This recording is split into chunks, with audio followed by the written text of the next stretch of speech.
to Through the Back Loop. This is a knitting podcast that comes to you from Oceanside, California. My name is Peggy Richards-Patty, and I'm your host. I wanted to make sure to say that right up front because in my last episode, I had a viewer send me a little note that they were 11 minutes into the podcast and I still hadn't even said my name, which is so me. So anyway, my name is Peggy. I'm happy to be here. Hope you're having a wonderful day. And this is episode 18. And I have titled it A Bunch of Little Things because that's what I've been knitting lately. And we'll just get started. I'll start off with what I'm wearing, and I'm going to show you this mostly to show you a little mistake I made and how knitting with beautiful hand-dyed yarn can, cause its own little problems. And I learned a lot just from this sweater. So this I knit a couple of years ago, and I think at that point I probably hadn't knit that many hand knit sweaters. Hand knit sweaters that were hand dyed. And I got this at my local yarn store and was so excited about it. And I knew nothing about helical knitting. And so I was like, did one skein and just then used when I ran out of the first skein, I went on to the second skein, and I thought, oh, I can see a little bit of variance, but I think when I wash it, those two colors will blend. Well, they never did. And I have worn this so much. It's so comfortable.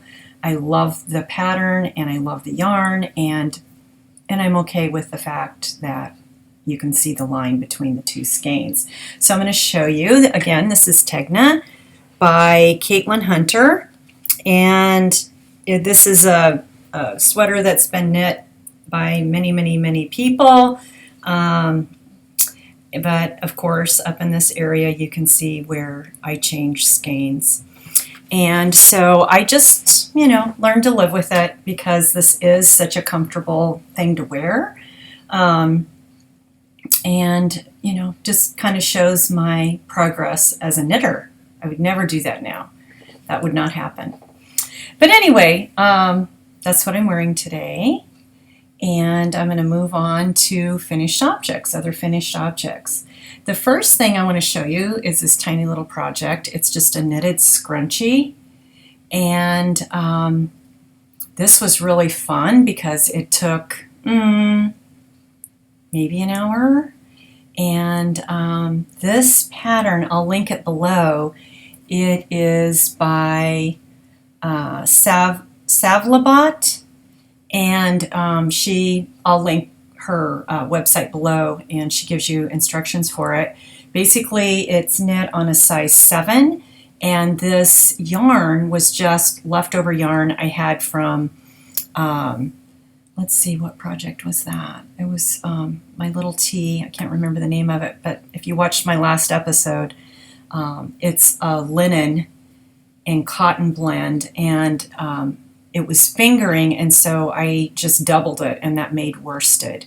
And it does have a hair tie on the inside, and I just made this a few days ago, and I've already worn it a whole bunch.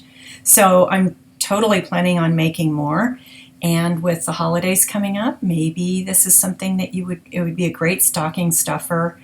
And if you have long hair and you pull your hair back a lot, these are just great. So anyway, that's one of my first little projects, and there's definitely more in my future. So anyway, she just calls it a knitted scrunchie. It doesn't really have a name, but I will link this below. That's my first finished object. And moving on, if you are a previous viewer, you already know that I've been working on making some Christmas socks for the people in my immediate family. And I actually spent a lot of time on that since last episode because I've knitted 5 pair of these. This is one of the men's sizes, and so I'm just going to show you real quick. And I took a little video, so I'll show that too.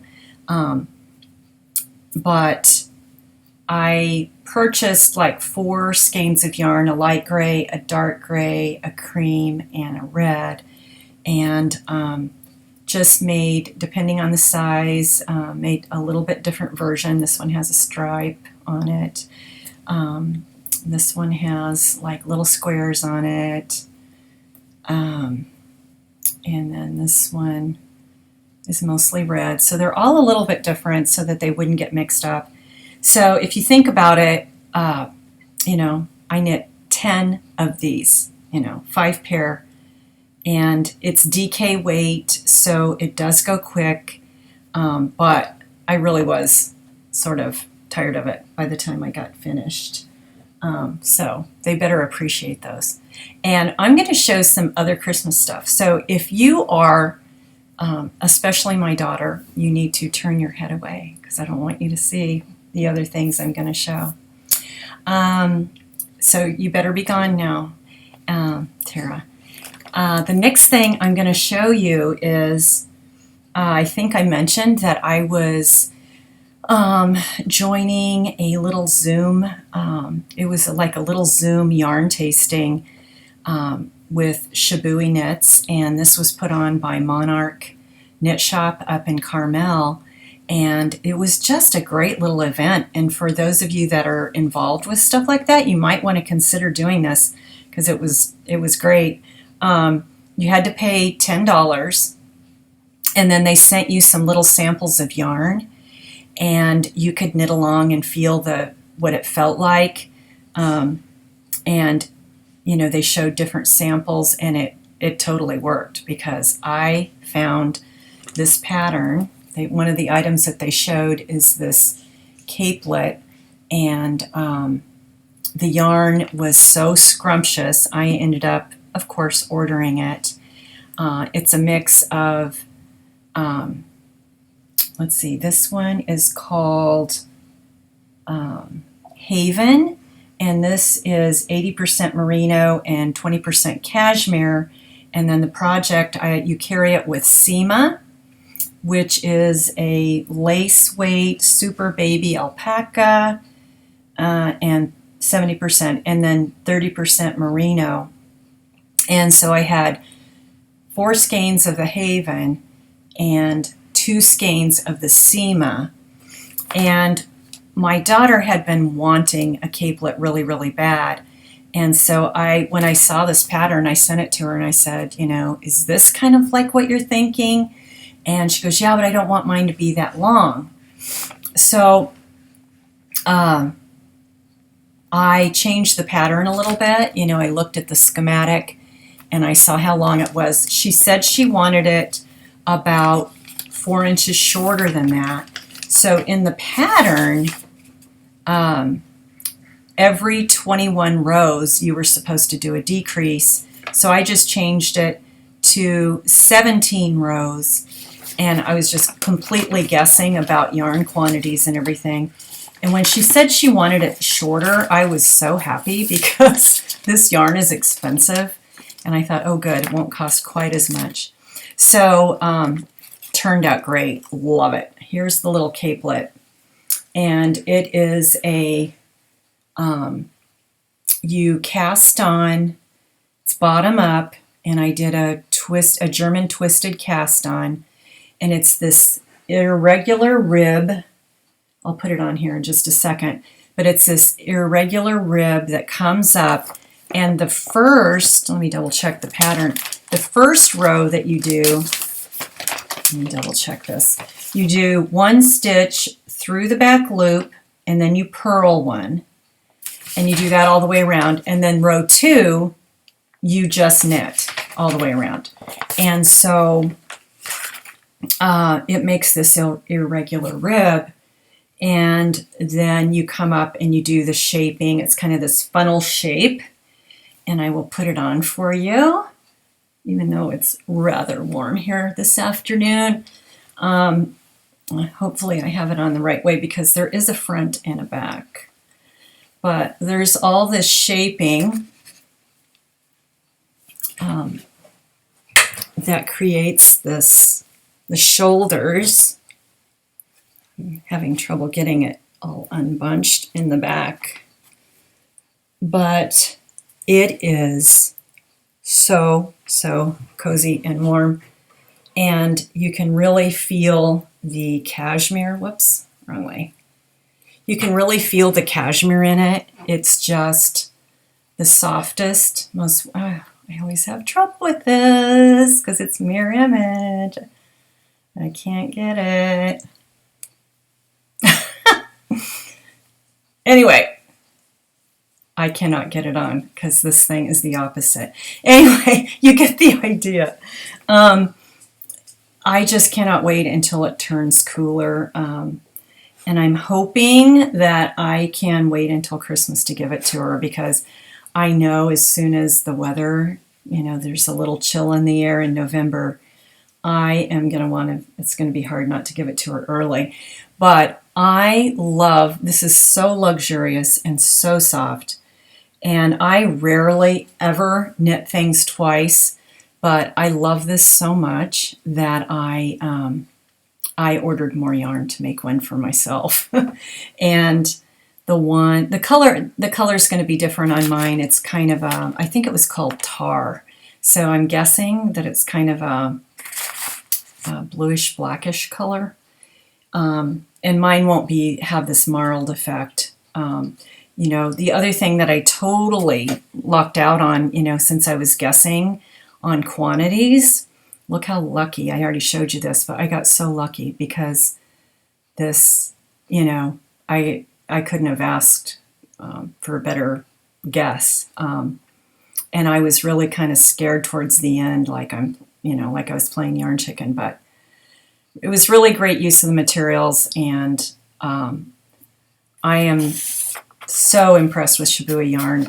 I'm trying to remember if I've ever knit with it before. I really don't think I have. And to me, it's worth every penny. And you know, I'm a fan. So again, this pattern is called Harbor, and it was knit on a size 7 needle, so it moves pretty quickly. And you know, I just love the capelet. It's great. So can't wait to make myself one. Let's see. Yeah, I said it was irregular rib. I already said that. Okay. All right. Next finished object is a hat called Maggie's Beret. And I actually got this idea to knit this from another knitting podcast. Two lovely ladies.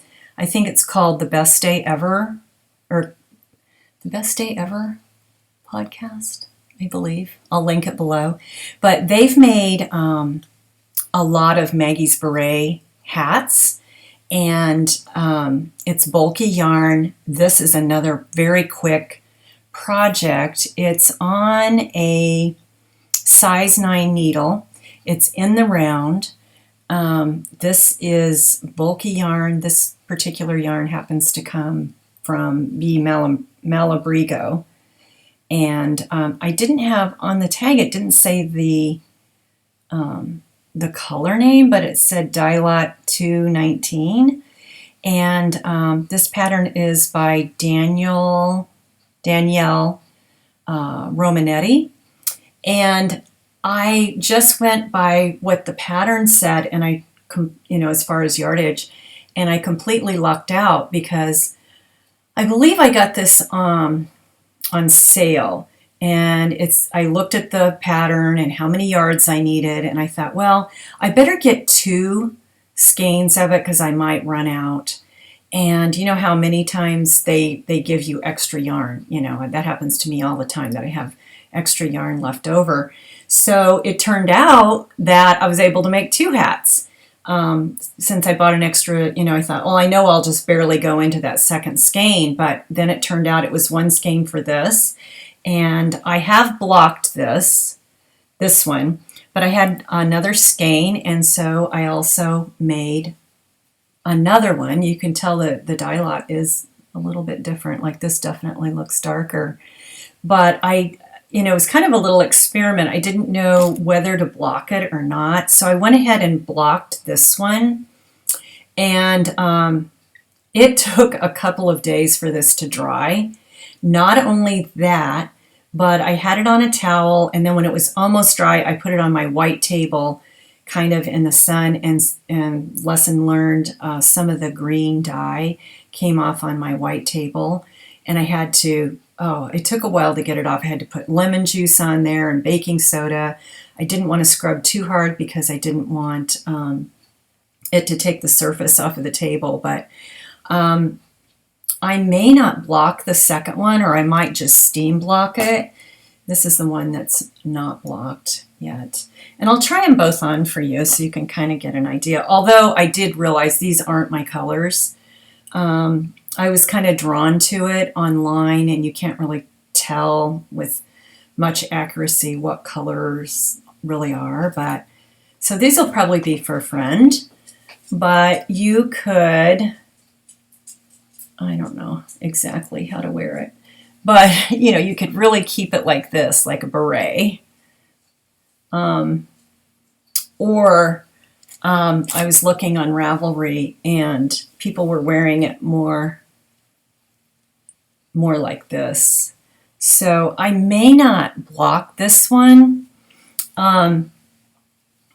just because it kind of fits a little bit tighter. And since this is,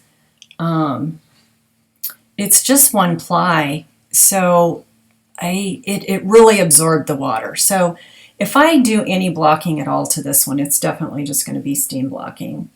But another great idea if you're trying to do a quick Christmas gift, because you can make one of these in just a couple days. I'm going to stop right here because my dog is like tearing the door down. So I'll be right back. Okay, I'm back. My next finished object, and actually it's my last finished object for today, is a little embroidery kit that I recently completed. I always have issues with that. This little kit is by Rosanna Diggs. She's the designer. It's called Zenzo.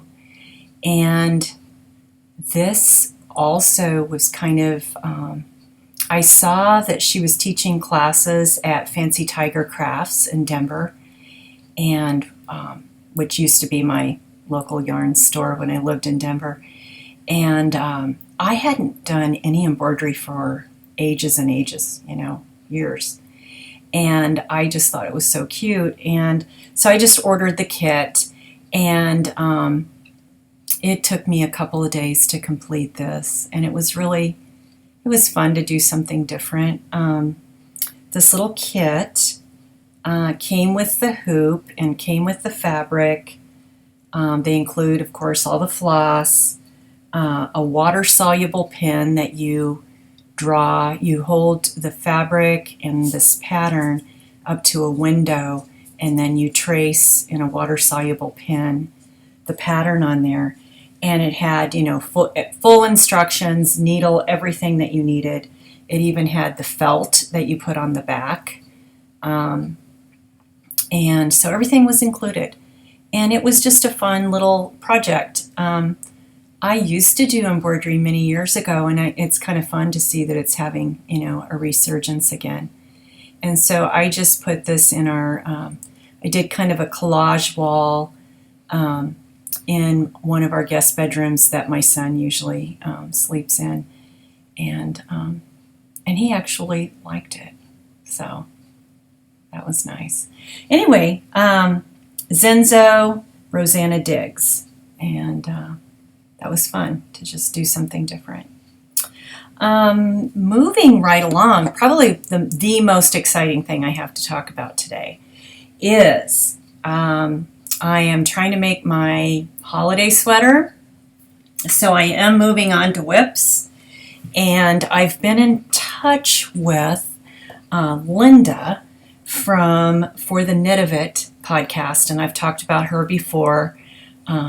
Just love her. She's so great, and I will link her podcast below. But the two of us just decided, she was doing some Christmas knitting and things like that, and we decided that we are going to do a knit along, and we would love for you to knit along with us. I've never done anything like this before on this podcast, so this is a first. And the way it's going to work, well, I'll show you what I'm knitting, and then I'll tell you about how we're going to try to organize this. So this is going to be my Christmas sweater. This is Pink Velvet by Andrea MOWRY, and I have stopped here. I had started it, and then Linda and I started kind of corresponding with each other, and she said, "Oh, maybe I'll knit with you," but she was knitting on something else and had all these things in line. So she said, "I won't be able to start until November 1st." And I said, "Okay, I'll stop right where I'm at and just wait for you." So we're going to start this on November 1st, and we would love for you to knit along with us. And it doesn't have to be the Pink Velvet by Andrea MOWRY. It can be any holiday sweater of your choosing. And it's going to run from November 1st, and on January 1st we'll announce a winner, and we're going to set up a hashtag on Ravelry, not on Ravelry, hashtag on Instagram, and I'll have one for my podcast, she'll have one for hers, and you can enter your holiday sweater in my hashtag and hers, and there'll be a prize. I'm going to give one prize, she's going to give one prize. So you have two chances. You know, you could win, who knows, you could win like both prizes. That'd be exciting. And since I have such a small little podcast, I think your chances of winning are really, really good because I don't have that many followers. And, you know, I've never done this before. So we would love it if you would join us. So where are we now? We're, I think today's the 18th of October. So you have time to think about, you know, your pattern and get your yarn. And you can even start, you could use a whip that you've already, you know, got going. Linda and I talked, and we said, we think that if you want to use a whip, you should be less than 50% complete with it by November 1st. So anyway, we hope you'll join us. It could be really fun. What else can I tell you? I'll put the hashtags on here. My hashtag will be festive20 back loop. Her hashtag will be festive20 fun of knit. And like I said, you can enter on my hashtag and on her hashtag. We're each going to provide for a prize some yarn and a pattern for a hat, because we thought in January, you know, everybody wants to knit a hat in January. So anyway, it'll just be fun to, you know, get excited about something, and it would be fun to get to know you a little bit in this way. I hope you'll join us. I hope you'll think about it.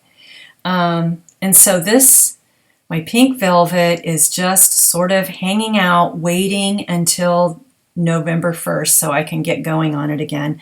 I am using this Elan, and this is 70% alpaca, 20% silk, and 10% cashmere. And then the white is this brushed Surrey. This is by Blue Sky Fibers, and it is a DK, and it's called Whipped Cream. it is, what does it say? It says it's 67 baby Suri alpaca, 22 merino, and 11 bamboo. So anyway, Linda and I would love it if you would join us. I hope you will. Hope you'll consider it. And let's see, what else can I say about that? I'm probably I will be definitely podcasting again before in November. So, hopefully you'll join in so you have plenty of time, but I'll show you my progress after I get started. And let me see if there's anything else. One of the other rules was that you can enter your finished object only once on mine and only once on hers. But you could, I'd love to see your progress along the way. So, feel free to enter as you're progressing. Anyway, super fun. Hope you'll join us. Let's see. I wanted to, as far as like future knitting goes, part of the reason that I've been doing all these little tiny things is because, this got put on hold whenever I realized that Linda and I were going to be doing this. So I've just been kind of like doing lots of little things, just waiting. And I have shown this before, but I will be casting on for this really, really soon. It's just some more little cute things for Christmas. This came from Church Mouse. It's called the Jolly Wee Elf. And I haven't cast on for that yet. Those socks were keeping me pretty busy. So this will be one of my very near future casts on for sure. And then I wasn't going to do it. And then I just did. I just pulled the trigger this morning. I am joining Patty Lyons' Affinity sweater class. And you've probably seen it advertised. I've done one of her other sweater classes before, which are phenomenal. You get all this video support every step of the way. There's a Ravelry group, and I don't know, I wasn't going to do it because I have another cabled sweater that I need to knit, but I just started realizing how fun it would be to do it with some other people. And I think it's a great way to learn because I learn best when it's right in front of me, rather than, I love taking classes too, but so many times you'll take a class and if you're not working on the project, you're just, get a lot of notes and you think, oh, that's a great idea. And you think about it while you're taking it, but you're not really applying it yet. And like I said, I've taken one of her sweater classes before and got so much out of it. And so I decided to do it. And she has a group. I'll probably be doing my my pink velvet, of course, really concentrating on that between November and December. But she says that there's another group that's starting in, like, some of them are starting November 1st, and then there's another group that's starting January 1st. So I'll probably be in on the January 1st group. But anyway, I think it's a great way to learn. You get to keep all those videos and all that stuff, all those links forever. But I think it's more fun when there's, a group that's posting and you can read and see what other people are doing. So anyway, I wasn't going to do it, but then today I got the email and I was like, oh, I have to. I just can't pass it up. I think since we're where we are with the pandemic and everything, it is harder to, have these connections with other people like we want and like we're used to. And I just thought this would be not only a great way to learn, but a great way to connect to some other people. So that was how I justified it. And I've been able to justify a lot of purchases because of the pandemic. Anyway, so that's one thing that I'm doing in the near future. I wanted to talk about two other podcasts that have really kind of been tugging on my heartstrings. The first one, and many of you will know both of these podcasts, but the first one is one of the most professional knitting podcasts out there. I'm sure you will be aware of it, and you're probably aware of what's going on, but it's called the Fruity Knitting Podcast, and that is a married couple, Andrea and Andrew, and wow, talk about a professional podcast. I've watched them for a couple of years, and they live in Germany. They're from Australia, but they put both of them work full time on this podcast, and they do have a Patreon account and everything. And that was their income for both of them. And they just put their heart and soul into it. And so not only did you see these amazing interviews and very technical tips about knitting, and it was very international, but it was almost like a travel blog in a way, because they would visit like a lot of castles and a lot of things in Europe, and you would learn the history. And those of you that are familiar with it, I'm not telling you anything you don't already know, but tragedy has struck their family, and Andrew has a significant health problem. He has an inoperable brain tumor. And so, the knitting world is trying to surround them and provide support. And many people are joining the Patreon account if they weren't already. And they even have a place where you can make a one-time donation. So I've always been very impressed with the power of the knitting community. And so I just want to be one more voice telling everybody about what they're going through. And so I will link that below, and I hope if you're able that you can, even if it's just a little bit, help them in some way. And, if you haven't watched them, please go back and start with, their first episode. And it's just a really amazing, one of the most amazing podcasts out there for sure. And our prayers and thoughts and, everything healing that we can send to them, where everybody's encouraged to do that. The other podcast that I've stumbled upon that I love, and especially during these difficult times, and she's really new at it, but she's so good, and it's just such a healing, soothing, comforting podcast, and it's called The Meaningful Stitch by Amy. How does she say her last name? I think I have it spelled right. It's Pulko, Pulko. And she is beautiful, beautiful spirit. I heard about her from Caddy Jack's Knits, and she is another podcast that does poetry and these really beautiful visualizations and readings that just ground you and make you feel, positive in such a light way.